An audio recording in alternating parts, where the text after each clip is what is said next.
হুগলি জেলার তারকেশ্বর শহরে অবস্থিত বাবা তারকনাথের মন্দির। লক্ষ লক্ষ মানুষ ছুটে আসেন বাবার দর্শনের জন্য।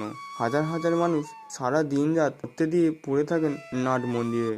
সকলের বিশ্বাস বাবা তারকনাথের আশীর্বাদে সকলের সমস্ত দুঃখ কষ্ট দূর হয়ে যায়। কিভাবে গড়ে উঠেছিল তারকেশ্বরে বাবা তারকনাথের এই মন্দির?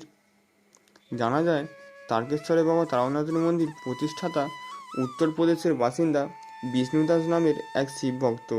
উত্তরপ্রদেশ থেকে এসে তিনি বসবাস শুরু করেন হুগলি জেলায়। 1729 সালে মন্দিরটি সংস্কার করেন মল্ল রাজারা।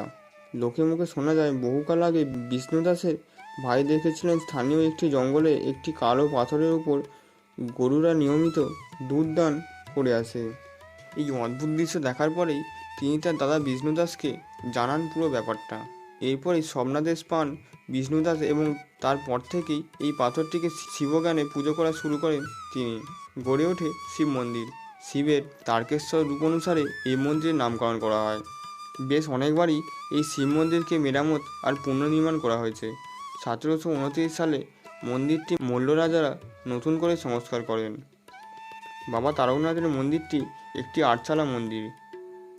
বর্তমানে মন্দিরটিকে যেভাবে আমরা দেখে আসছি তা মোল্লা রাজাদেরই তৈরি। মন্দিরের উল্টো দিকেই রয়েছে নাট মন্দির, যেখানে হাজার হাজার মানুষ বসে তাদের মনের কথা বাবাকে জানান।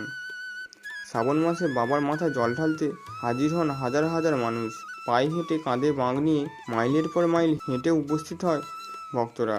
হুগলির বৈদ্যবাটির নিমাই তীর্থঘাট থেকে বেশিরভাগ মানুষ কাঁধে জল নিয়ে রওনা হন বাবা তারকনাথের মাথায় জল ঢালার জন্য। তাছাড়া সারা বছরই হাজার হাজার মানুষের আনাগোনা লেগে থাকে তারকেশ্বরের মন্দিরে। বাবার মূল মন্দিরের বাঁদিকে রয়েছে একটি পুকুর, সকলে দুধ পুকুর বলে চেনে।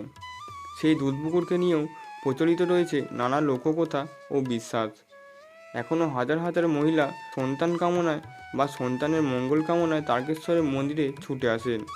মনস্কামনার জন্য মন্দিরের বিভিন্ন দিকে মানুষ ঢিল বেঁধে আসেন। মন্দির লাগোয়া একটি কালী মন্দিরও রয়েছে।